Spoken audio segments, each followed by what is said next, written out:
Alors, je vous propose maintenant de voir les logiques de coopération entre les acteurs dans les actions de lobbying. Alors pour les Américains, il y a 4 modèles qui peuvent être utilisés. On verra plus tard que ces modèles sont compatibles les uns avec les autres. Les Américains leur ont donné des noms d'oiseaux. Je me suis aperçu, notamment pour mes étudiants, que c'était plus facile de mémoriser les techniques avec ces noms d'oiseaux.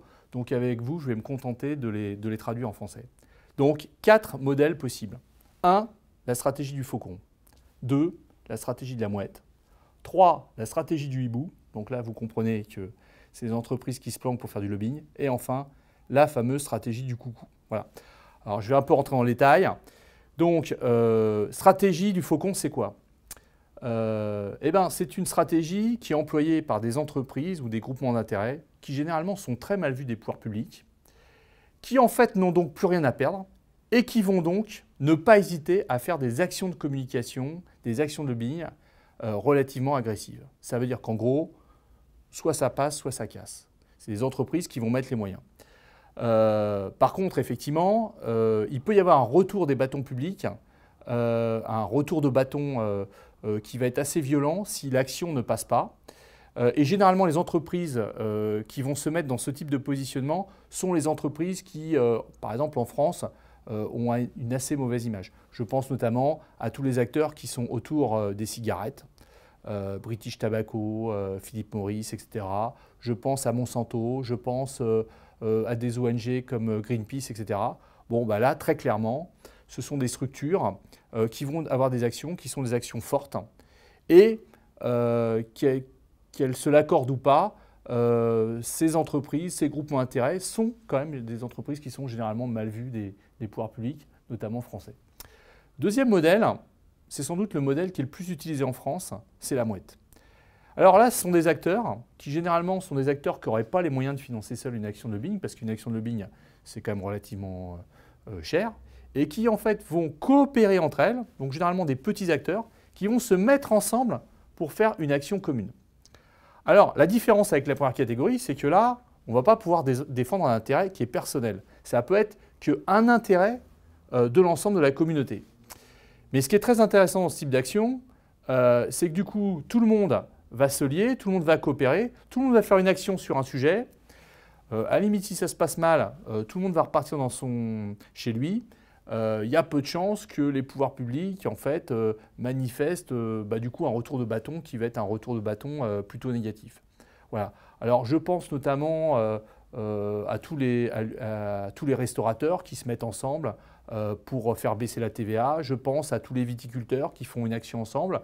Alors évidemment, ce qu'on voit, c'est qu'en plus, quand ces acteurs ont la capacité à avoir un maillage territorial qui est important. C'est-à-dire que, évidemment, je prends l'exemple des viticulteurs, il y en a partout en France. Donc, quand tous les viticulteurs écrivent à leurs députés, etc., et on peut avoir des remontées qui sont assez intéressantes jusqu'au ministre.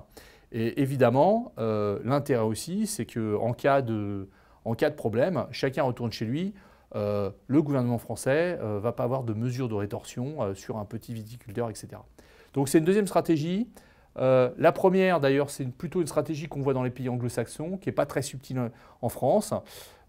Si on prend l'exemple de Philip Morris, Philip Morris aujourd'hui préfère ne pas utiliser la stratégie du faucon, il préfère utiliser les débitants de tabac, à qui il va donner des moyens pour faire des actions, parce qu'il s'aperçoit qu'en fait, quand les débitants de tabac font une action de lobbying sur l'ensemble du territoire, il y a plus de chances que ça fonctionne, même si on a des lois qui sont de plus en plus contraignantes pour l'industrie du tabac depuis des années, que quand c'est lui qui va directement.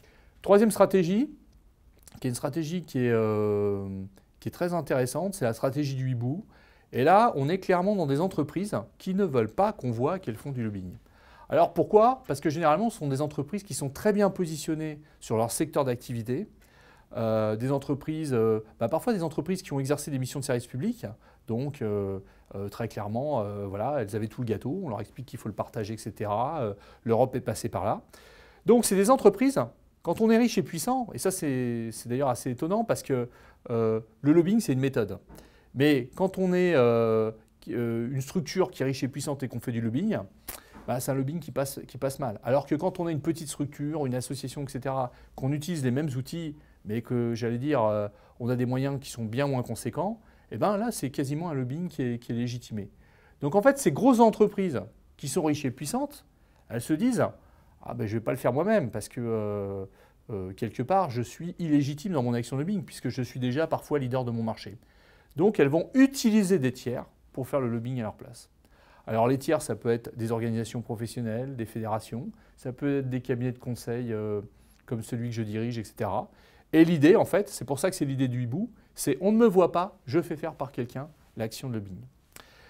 Dernier modèle, qui est aussi un modèle intéressant, qui est plutôt un modèle qui est utilisé par les multinationales. Alors c'est un modèle un peu, pour ça qu'on l'appelle le coucou, parce que je crois que le coucou fait couver ses œufs par les autres oiseaux et puis il ne gêne pas pour occuper la place des autres. C'est un peu, voilà, c'est un peu l'idée, mais elle est assez amusante.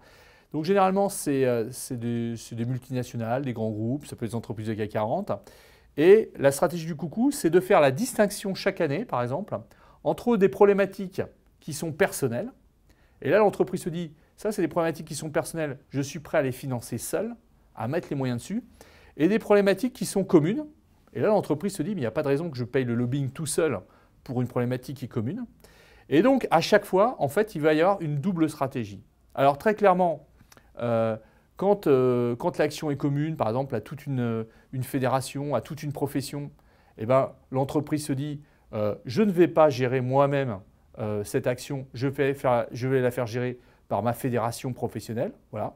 Donc, je paye une cotisation tous les ans. Tout le monde paye une cotisation. Peut-être que mon lobbyiste va venir pour aider cette fédération à faire l'action de lobbying, mais il n'y a pas de raison que je paye tout seul l'action pour toute une industrie, par exemple.